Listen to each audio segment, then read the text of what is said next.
Welcome. I'm Dr. Deborah Lockwood from Life Changer with the next in our series of interviews on success in cardiology. It's said that success leaves clues, and here we interview those who have already been extraordinarily successful in our own profession to try and glean these clues from them. It's a real pleasure for me to introduce to you our guest for today. From 1987 until recently, Professor John Camm, or Prof as we all called him, was Professor of Clinical Cardiology at St George's Hospital Medical School in London, where he had an army of research fellows under his supervision. More than half of UK-trained electrophysiologists, including myself, have done at least some of their training in his department. During this time, he has authored or co-authored countless peer-reviewed papers and book chapters, as well as more than 40 books, predominantly on cardiac arrhythmias. He is, however, probably best known for his many wonderful lectures, and in particular for his participation in debates, where it is well known that he can successfully argue for any side of any topic with convincing data to support his argument. Welcome, Professor Camm. Thank you very much, Dr. Lockwood. So let's start. Let me just tell you a story. Please do. From your introduction. I once appeared in a debate and I gave my side of the debate, and then my opponent simply introduced a video of me giving exactly the opposite side of the debate. So it was me against me, and he won. Well, that is lovely. Oh dear, I can imagine that as well. I mean, how else do you argue against Professor Camm?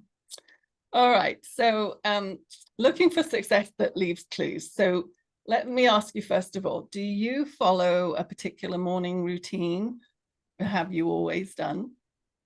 No, quite the opposite. I'm a one day at a time type of person, and I try and make my life fit around whatever obligations I accept and whatever things I have to do. So I don't try and regiment the day at all. I just go with the flow, as they say. I've always found that a much better principle than trying to get up at a certain time of day, do a certain amount of things before I go to work, and so on and so forth. In fact, I'm not a sort of morning person at all. I'm a late evening, even a night owl. I like to work late into the night. I often don't go to bed until 1, 2, 3 o'clock in the morning. And therefore, I don't get up particularly early. I'm not a 5 a.m. or 6 a.m. riser. I'm often quite late getting out of bed, but I try and make sure that I meet my commitments and let my life flow around the commitments rather than trying to be regimented about it. Mm-hmm. Perfect. So was there any time in that for you to do exercise? Well, as a younger person, yes, I used to do exercise. In particular, I played a lot of tennis. I can still play a bit of tennis, but not anything like as vigorously as I once did. But most of my exercise, paradoxically, came from running for aeroplanes or walking not only 10,000, but sometimes 20 or 30,000 steps a day, walking around exhibition halls or going to conference rooms and so on and so forth. So plenty of exercise. In fact, I've remained the same weight, for example, from the age of 26 to, as I am now, 77. My BMI hasn't shifted from the somewhat over normal or just the wrong side of normal. I'm about 26 or 27 BMI, and I think it hasn't changed at all. So have you been someone who's always had a really clear vision of what you wanted for the future, say 1 year or 5 years away, or do you just live it day by day? No, I don't exactly live everything day by day. I have had a general principle of not being repetitive and not doing the same thing all the time. So I've always tried to do something until I got really to the bottom of it and doing it as well as could be done. And then I would move on to something else. So, for example, originally I was very interested in deductive electrophysiology. That was what was happening in the early 1970s, for example. But I got fed up of that, and I moved on to risk prediction of sudden cardiac death, for example, or of heart failure, or problems related to hypertrophic cardiomyopathy, and so on and so forth, depending on who I'd gathered around me. And often what they were doing would interest me for a while, and so on. And I then moved into atrial fibrillation, then I moved into anticoagulation, then I moved into left atrial appendage closure devices, and so on and so forth. So I keep moving from something that's become pretty well established to something which is just starting. And I try to go with the development of some of these inventions or procedures or ideas. And that's the way that I've kept myself interested in everything as I've gone along. But I would hate to be doing the same thing every day. And I would hate to be doing the same thing for more than a few years for a big subject and then move on to something else and so on. So that's the way that I've conducted things. So you definitely chose the right specialty then, because of course cardiac electrophysiology was such a young specialty that for someone who wants every day to be new and different, that was really the thing to go into, wasn't it? It certainly was, yeah. Great. I really thought that was going to be the big thing in the future. And of course, it has been very satisfactory for me for my entire career, although I've flitted from one area to another area within that general domain. So you flitted from topic to topic, but did you have kind of a big overarching plan right from the beginning of what you wanted to happen with your career? Or was that also just something that kind of happened to you? Well, not exactly, because of course I needed, first of all, to establish myself. That was the first thing that I needed to do. And when I say establish, I mean within an academic career. So I had to become not only a research worker from an NHS position, but then to become a senior lecturer, then to become a reader and a professor, and so on. And I ended up as chairman of medicine at St. George's. And afterwards, I dropped that and went back to just being the chairman of the academic cardiology section. So I wanted to do that, but I quickly decided that I didn't want to go further into the higher realms of university education. And I didn't want either to develop into a full-time clinician, because I wanted to have lots of flexibility and diversity. And I didn't want to sit on committees all day. And I wanted to continue to have some patient contact, but not so much that I couldn't do other things. So I have had a sort of goal to do things and to do things well, but I haven't had anything that I really aspired to be as such. I got to wherever I got, and I think that's quite a good principle, because you don't disappoint yourself if that's how you're going to live your life. Right. So you just set out really to be the best you could be at everything that you did. Yeah, more or less. That's been the overriding concept. Okay.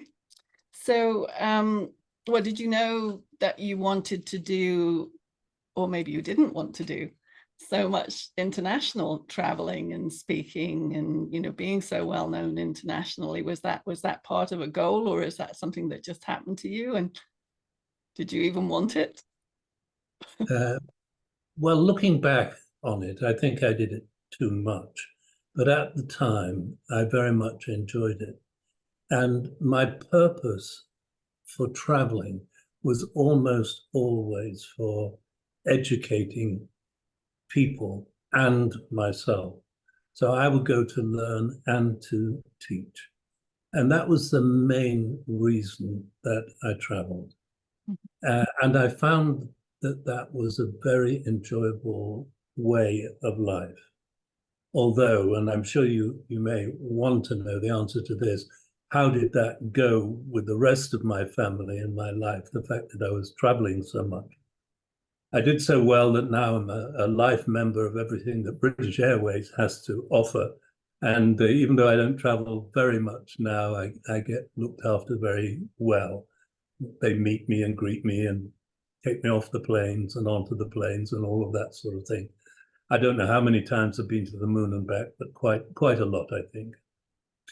But basically, I think that traveling a lot as I did wasn't entirely the best thing for domestic life, because when the children were young, I didn't see them anything like as much as I should have done, and looking back, would have liked to have done. But I had a wife who was a full-time mother and wife. She wasn't working at the time. And therefore, she was able to handle a lot of the domestic duties and a lot of looking after the children and so on and so forth. And I'm glad to say that now, after retired from doing quite so much traveling, I'm a very active grandfather. So I'm very busy with grandchildren and trying to recoup some of what I missed out on previously. So traveling, I think, is important, but it has to be contained. And I would certainly recommend to youngsters that they don't follow my footsteps in traveling as much as I did. Okay. So the costs were a little high there. Yeah, I think yes. And you can't be away or go to the airport twice a week, every week, and expect to be able to do as much as at home as one would want to. But in the end, it turned out extremely well. But I look back on it and think I've missed something. Perhaps they missed me as well. Did anything unpredictable or unexpected happen that kind of propelled you forward, that you didn't plan, or just came out of the blue? Well, I think not in the part of my life that you're most interested in, but I will tell you that the reason that I am in cardiology was through something that was totally unexpected. When I was a medical student in my first year, I developed mumps.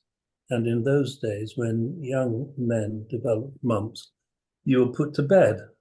So I was advised to go home. Then I was in London and I had to go back to North Lincolnshire where my family was, and I was put in bed. And I took with me a book. And that book was Leo Shamroth's book on the ECG. And I don't know if you recall it, but it's that thick. It's a very big ECG book. I was in bed for 3 weeks and I read it from cover to cover several times.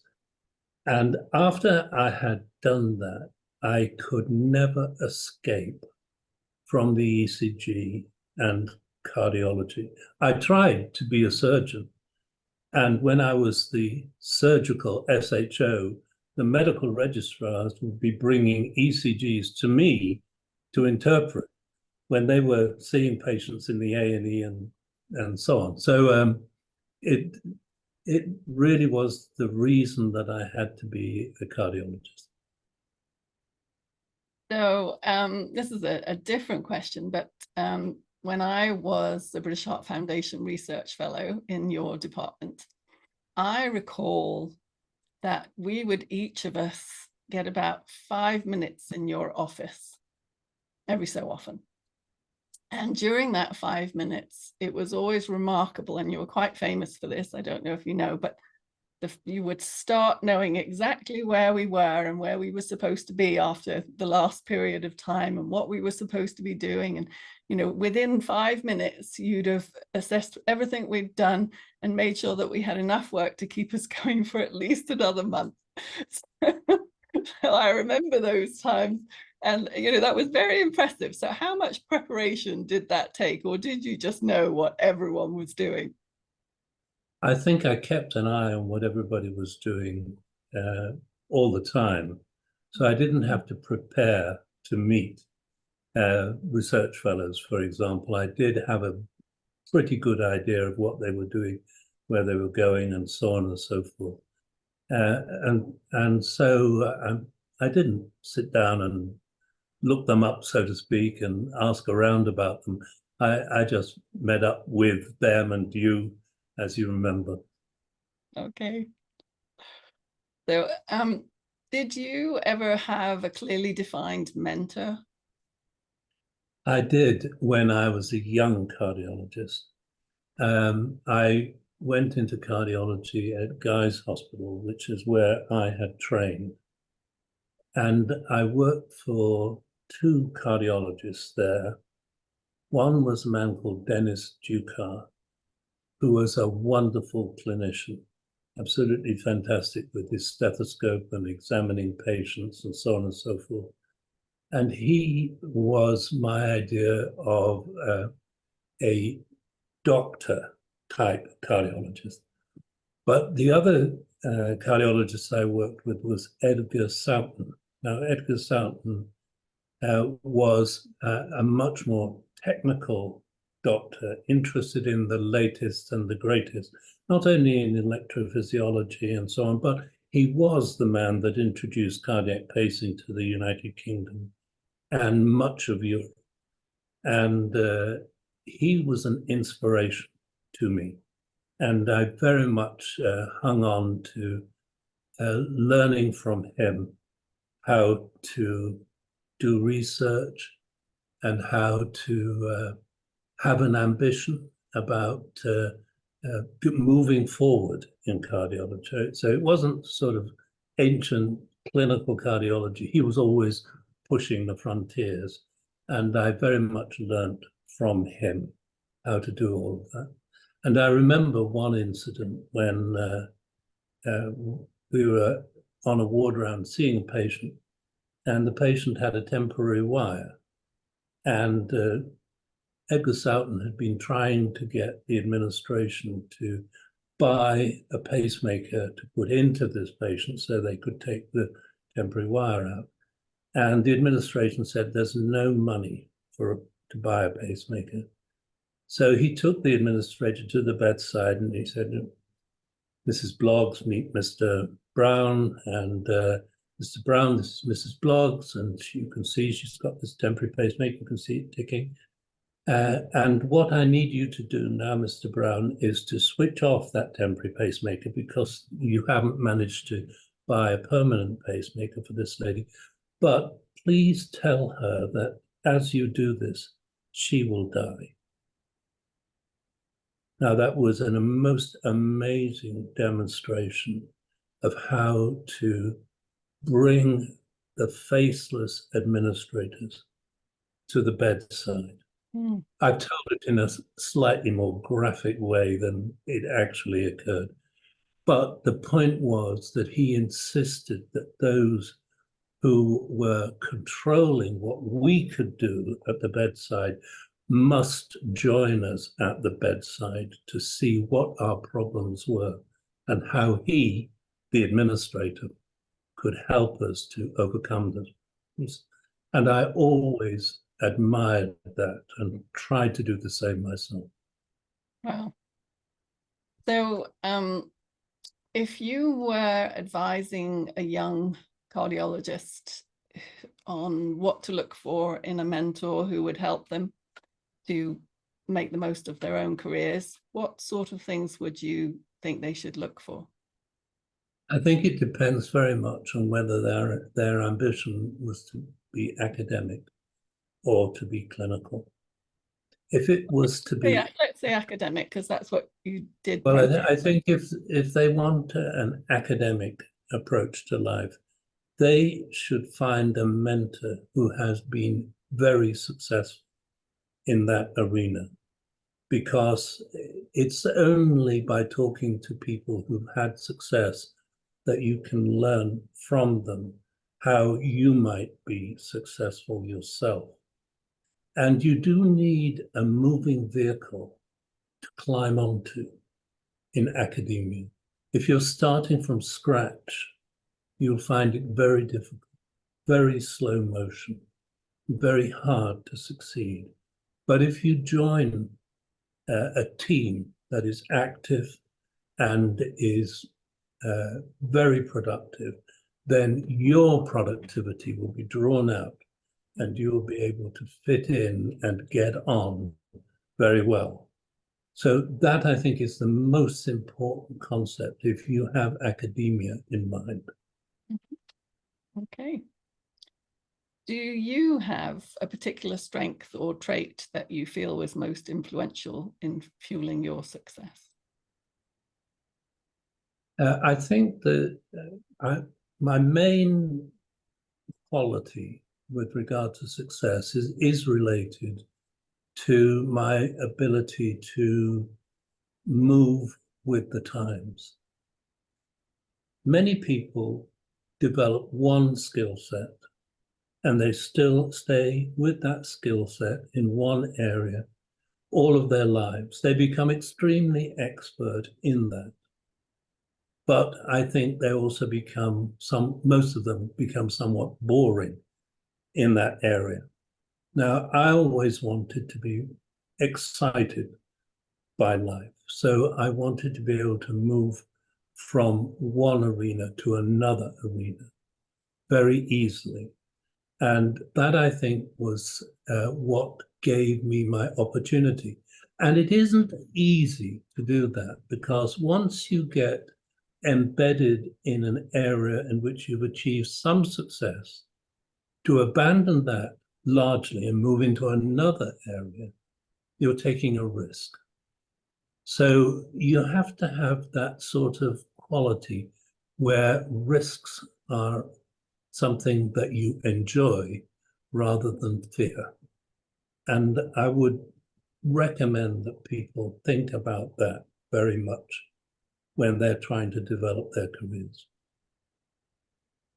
So as someone prepared to take risks, did anything ever happen that was, really, really bad and set you back in your career? And if it did you learn from that to help you be stronger afterwards, or did it just set you back? I think I went through a number of dead ends, if you like. I think that's inevitable, but I never got so deep down that blind alley that I saw it as a regretful experiment. I always managed to see that I was going nowhere and moved away from it. So I don't have particular instances that I can quote about that, but there were many of them. And because I didn't get too far off track, I don't recall the specifics of many of those. Mm-hmm. So is there anything that you wish, other than, so let's say within your career, so not the less travel to be with your family, but was there anything that you wish that you could have done differently? I don't think that there is much that I regret about the way I pursued my career. I did have a few disappointments. For example, I stood twice to be the president of the Royal College of Physicians. I was third on the first occasion and I was second on the second occasion. My son explained to me that that was top of the losers and I shouldn't be so proud of it. But I tried to be optimistic even about that. So a third time and you'd have done it, wouldn't you? You were climbing up third, second, first. I think that I'd moved on to another area by then. As I've explained to you, I don't sort of stick around if I don't think I'm going to move ahead successfully. Right. If you were able to spend 2 minutes, 5 minutes with a 20-year-old you, what advice would you give them, knowing what you know now? Well, I think we're at a particular crossroads with regard to career development, especially within medicine. I think it's really important that you identify an area which will not be taken over completely by artificial intelligence or what have you. I think it's really important to find an area that might be in science, or it might be in the patient interface, for example, in medicine, where artificial intelligence or medicine or other forms of IT will not supplant the human being. And I think that's going to be a really critical thinking process for the youngsters coming into medicine these days. They have to think very carefully about how they think medicine will develop and where they will still be able to make an active and satisfying contribution. For example, I would not encourage anybody to go into any form of imaging now, because I think 99% of the imaging will be done by machinery within a year or so from now. It's going very, very quickly. Yeah, true. Okay. So where do you get your most inspired ideas? Where do they come from? Well, I think by accident, usually, often because I've been asked to do something. It might be a simple thing like writing a book chapter or writing a review. And I delve into the literature, for example, and I find something that intrigues me. And I start thinking about it. I think about it when I'm on the underground. I think about it when I'm going off to sleep. I think about it when I'm on my own, for example. If everybody else has gone out and I'm sitting there, I don't switch the television on. I sit and muse about various things most of the time. And I get the ideas, I think, mostly late at night from something that has triggered a thought process, such as writing an article or something of that sort. And I find that that's a very exciting occasion, because you suddenly find something that interests you greatly and you want to do more and more on it. And then first thing in the morning, I will get up early and write a lot of that down. Nowadays, I just dictate it, but previously I would type it into a computer or write it on paper. But now I just dictate it, and I find it's a really good way to get started in any new arena. So just for fun, can you tell me a couple or one really memorable thing that has happened during your career? Well, the career has been very varied, as I've indicated to you. But one of the things I did was work as a volunteer for the St. John Ambulance Brigade. And I got to be a very senior doctor within the St. John Ambulance Brigade. And we had a message from Buckingham Palace that the people who organized the late Queen and what she did were worried about terrorist attacks.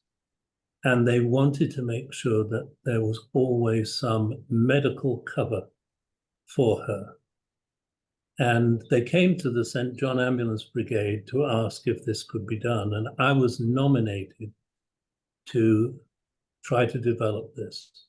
So what I did was develop a scheme whereby in all the high-risk security situations, in those days, it was 4 or 5 occasions a year, I would go along to these occasions with all the equipment that was necessary in order to take care of anything that happened to the Queen, if she was shot, for example, or there was an explosion or something of that sort.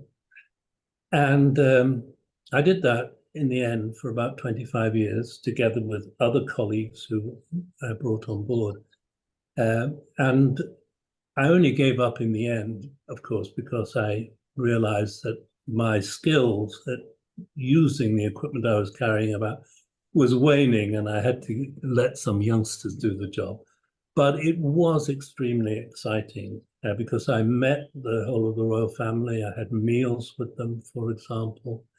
They would invite me to dinner or to lunch and so on and so forth. But most importantly, we did lots of training for the job. And this took place usually on a lonely Norfolk road in the very early morning. And I would be there together with another St. John person, and we'd have an ambulance with us. And in the distance, we'd see a troop of soldiers on horseback coming towards us. And in the middle of this troop of soldiers, there would be a carriage, and in the carriage would be somebody who was representing the Queen. And then the carriage would be moving along, about 100 soldiers before it and 100 soldiers after it, all on horseback. And there would be a shot or an explosion, bugle would sound, and 200 horsemen and a carriage would be rushing towards you. And the first time that happened to me, it was so frightening that the only thing I could do was get under the ambulance to make sure that I wasn't completely run over by this charge of soldiers. It was a very exciting time learning how to cope with all of these kinds of occasions. And that's just one example. Wonderful. So let's finish this by asking you a question. So you, in case people are not aware, have now retired at least from clinical cardiology and on the whole new research. So is there anything important that you feel that you started that you're kind of reluctant now because you're having to hand it over to the next generation of cardiologists, an important question that you really would have liked to have had answered by the time you retired? Actually, I don't think I do have anything like that, because I think that I've not, quotes, retired, but I've moved on to something else. For example, now I spend a lot of time developing educational material. One thing that I'm really involved with is the European Textbook of Cardiovascular Medicine. This is a European Society of Cardiology textbook, and we're developing the 4th edition at the moment. And this 4th edition will have 1,000 contributors, for example, and it will be essentially an online educational hub. And it's a really exciting thing that we're doing, putting all of this together. And I just feel that you must concentrate on what you're doing right now and not regret leaving anything behind, but continue to push ahead. Wonderful advice. Thank you so much for your time. Thank you. And for your wisdom.